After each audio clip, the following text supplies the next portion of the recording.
Alright folks, so this is video 2 for Learning Target 5 for Health. Man, the hair, guys, it's so bad. So I just finished up talking about biological sex, and I think, we do a quick review of that. Biological sex, again, typically you're talking about, the body parts that a person has, right? Again, vagina, penis, male, female. But we said up here, if you look right here, characteristics used to classify a person as female, male, or intersex. And this is where it might be some new information, I think, for people, because a lot of people aren't familiar with this term. So, intersex. What is intersex? It's a term for a combination of hormones or internal sex organs or genitals that differ from the expected pattern of male and female. A lot of big words, guys. A lot of big words. So, what this means, and I think actually this was brought up in health class when we were doing male and female reproductive parts. So someone who is intersex, they have both male and female hormones, for instance, right? They might have a combination of male and female sex organs. They might have a combination of male and female genitals. So a good example would be someone that has a vagina, but they have testes on the inside, and they're producing testosterone, right? So sometimes visually, a person can identify if they're hermaphrodite once they hit puberty, like based off of their body parts externally on the outside. They can see that they have both. Sometimes people don't know because it's internal, right? So maybe a girl doesn't get her period, and she's like 24, and she goes to the doctor, and she's like, well, why am I not getting my period? And she finds out that she's actually producing testosterone and she has testes, so she's got both male and female reproductive parts, right? So the way that we identify, or the way that people identify themselves if they are in this category, is intersex. The word that I used growing up wasn't intersex. It was this word right here, hermaphrodite. I learned as an adult that hermaphrodite actually is a derogatory word. It's similar to like butch, or not butch, that's not the word I'm looking for. So it's similar to like dyke or faggot, right? Like it's a word that people use as an insult. This word was used for a really long time, and it's been replaced with the word intersex, which is a more positive and more inclusive word for these folks. And I also decided to add two-spirit to the vocabulary list for this unit. Again, we go to school at many nations. This word is probably familiar to the majority of you guys. Actually, I would imagine that some of you actually know about this word more than I do. But I took this off of a native-run health website. So I'm going to read this and describe or walk through this with those of you who aren't as familiar with two-spirit folks.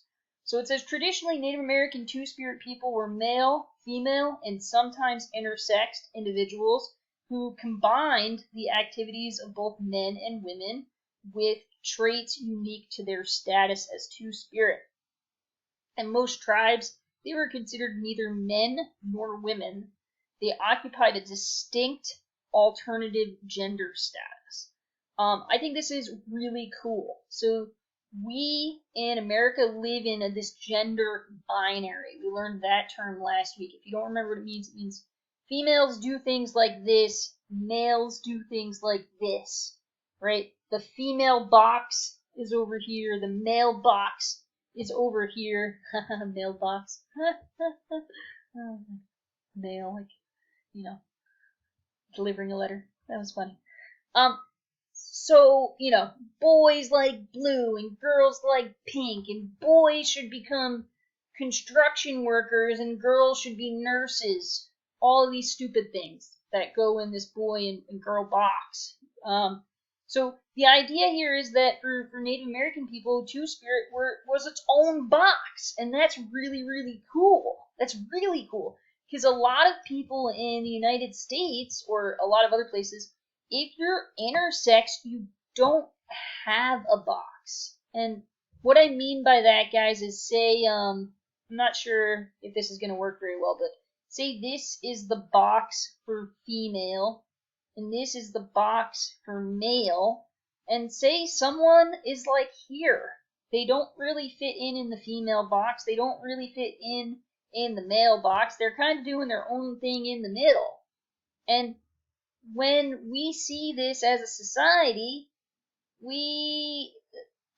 these people tend to have more depression, have more anxiety, are more at risk for suicide. They feel like they don't belong anywhere. They feel like they're this misfit that doesn't fit in, right? I really like the idea of considering Two-Spirit this like third box, this third gender status, because then it makes people feel like there is a box for them, right? It makes people feel like they have a home, they have a place, they have like this role, and they're supposed to be like this. A lot of people who are intersex in like Western society feel like they don't have a role, they don't have a place, they don't have anything. The world isn't meant for them, right? So why am I here? Why am I like this? Whereas with this concept of a third gender status, it makes people feel like they have a purpose, and I think that's really cool. In tribes where Two-Spirit males and females were referred to with the same term, let me read that again. In tribes where Two-Spirit males and females are referred to with the same term, so Two-Spirit, both men and women, this status amounted to a third gender. In other cases, Two-Spirit females were referred to with a distinct term and therefore constituted a fourth gender, although there were important variations in Two-Spirit roles across North America. So that's taking a little bit even further. So we're saying some tribes, they say male, female, and then Two-Spirit. And that's their three boxes, their three genders. And some tribes took it even further, and they said male, Two-Spirit male, Two-Spirit female, and then female. So there's four genders, four boxes. Again, I think that's really cool. Alright, so next, the word gender.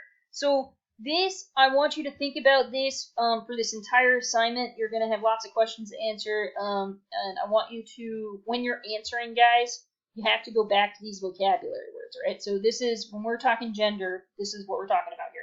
So gender is the range of characteristics pertaining to and differentiating between masculinity and femininity, right? So gender is talking about a lot of things. So a characteristic is anything that describes a human, right? So anything that describes someone in reference to how masculine they are, or how feminine they are.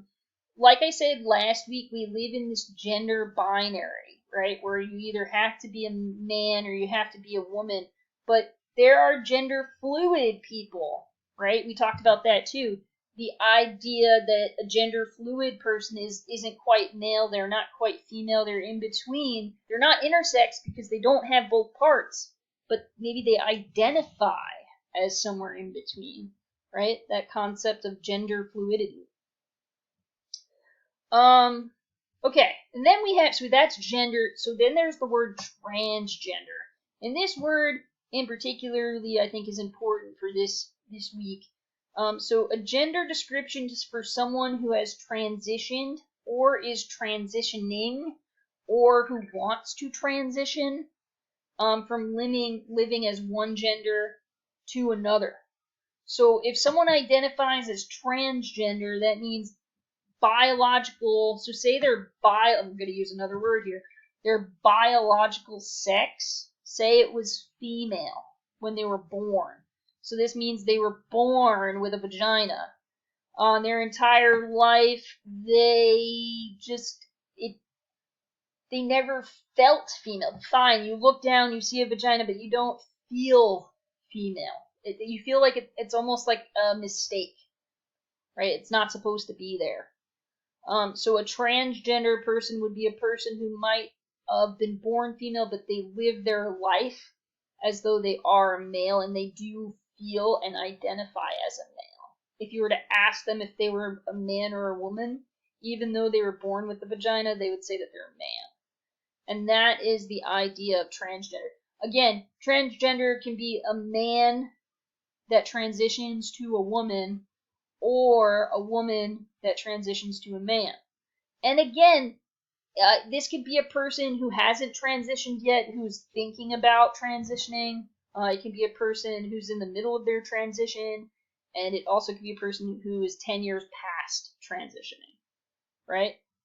The word transition, I think, is important too. Transition means moving from one thing to another. So if we say post-transition or after transition, that means they've had a surgery or they've done something. So not everyone gets the surgery, but they've done something to transition themselves from their original biological sex to the sex that they identify with. The next word is gender identity. This was part of our vocabulary words for last week. The internal perception of one's gender. I'm just going to stop there. So this word here, gender identity, and this word, gender expression, this is how I want you to think about it when you're answering my questions this week. So identity is how you identify, right? So me, if you were to ask, if someone in class would be like, Christy, what's your gender identity? This is always a really hard question for me personally to answer, whether I'm talking to you students or I'm talking to my friends, because I feel like I'm different every day. And there are people like me out there that are different. I feel like some days I wake up and I have more feminine characteristics, and some days I wake up and I have more masculine characteristics. So my gender identity is more complicated. Like it's fluid, right? It's not the same every day. For some people, they wake up every day and they feel feminine and they feel girly, and their gender identity is female, right? Every day, it's the same. Also, gender identity does not have anything to do with how people see you. So me, Christy, your teacher, I wake up every day and my gender identity is kind of like fluid. So some days I wake up, like I said, and I feel more girly, and some days I wake up and I feel more manly. But the world sees me as masculine, for sure. Especially, even with this hair, the longest it's ever been. People see me as a more masculine woman. People see me, they don't see me as feminine, they see me as masculine, right? So there's a big difference between identity. It's how you feel about you. It's me saying my gender identity is like smack in the middle. My gender expression is all the way to the masculine side, right? There's a big difference between identity, how you feel with yourself, and expression, which is how the world sees you. And that's how I want you to see these two terms. Identity is how the person sees themselves. Expression is how the world sees that person, right?